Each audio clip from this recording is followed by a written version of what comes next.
l'actualité ces jours-ci.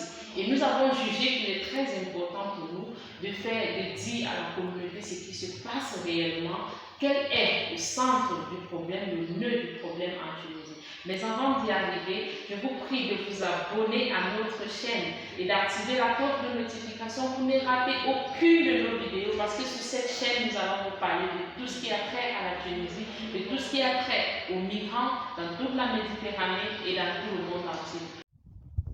Parmi les faits qui ont submergé l'actualité tunisienne depuis près de 2 semaines, nous avons la grève générale dans le secteur public décrétée par l'UGTT, qui est l'Union générale des travailleurs tunisiens. Elle a eu lieu ce jeudi 16 juin 2022. Près de 159 entreprises, offices et établissements publics étaient inopérants. Cette grève-là a entraîné une véritable paralysie du service public. Les aéroports étaient déserts et les avions étaient cloués au sol pendant près de 24 heures. La compagnie Tunis Air avait annoncé l'annulation de tous ses vols programmés ce jeudi et avait demandé à tous ses passagers de récupérer leur argent. Les autres modes de transport étaient carrément suspendus ou soit fonctionnaient à bas régime. En deuxième position, son Excellence Kais Saied a limogé en début juin 57 juges, les accusant de la corruption et de protéger les terroristes dans le cadre d'une purge de la justice. Parmi les magistrats limogés, Kera Ben Khalifa est l'objet depuis le début du mois d'une campagne de harcèlement en ligne. La juge a vu sa vie privée être déballée sur les réseaux sociaux et notamment la liaison hors mariage qui lui a valu d'être accusée d'outrage aux mœurs.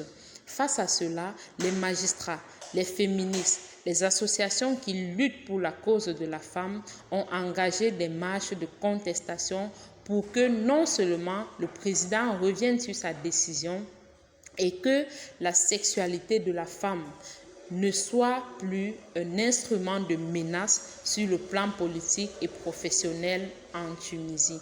En troisième position, le coordinateur de la commission consultative pour une nouvelle république, Sadok Belay, avait bien ficelé son affaire en annonçant qu'il allait gommer dans la nouvelle constitution la référence à l'islam qui loge dans le fameux article 1er de la constitution de 2014. Il l'a dit sur France 24. L'histoire des 2 magistrats déchus pour outrage aux mœurs vient soutenir et confirmer l'urgence de retirer de la Constitution la loi sur l'islam. En quatrième position, compte tenu de l'amélioration des indicateurs de suivi de l'épidémie du Covid-19 dans le pays, le ministère de la Santé a indiqué dans un communiqué publié ce vendredi 10 juin 2022 que les voyageurs de plus de 18 ans qui arrivent sur le sol tunisien ne sont plus tenus de présenter un test PCR négatif à la condition de présenter les justificatifs attestant qu'ils ont reçu une vaccination complète contre le Covid-19.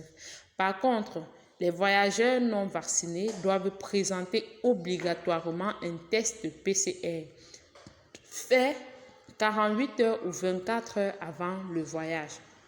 En cinquième et en dernière position, afin d'orienter les migrants dans leur intégration socio-économique et de faciliter leur insertion professionnelle en Tunisie, l'association pour le leadership et le développement en Afrique, ALDA, offre des formations accélérées en esthétique, pâtisserie et électricité bâtiment auprès des centres de formation agréés et reconnus par l'État tunisien.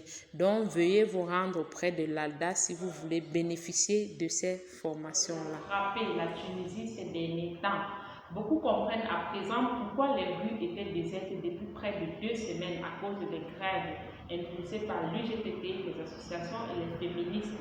Donc, on vous prie une fois de plus de vous abonner encore à notre chaîne pour ne manquer aucune information qui a trait à la Tunisie. Merci beaucoup. Ciao!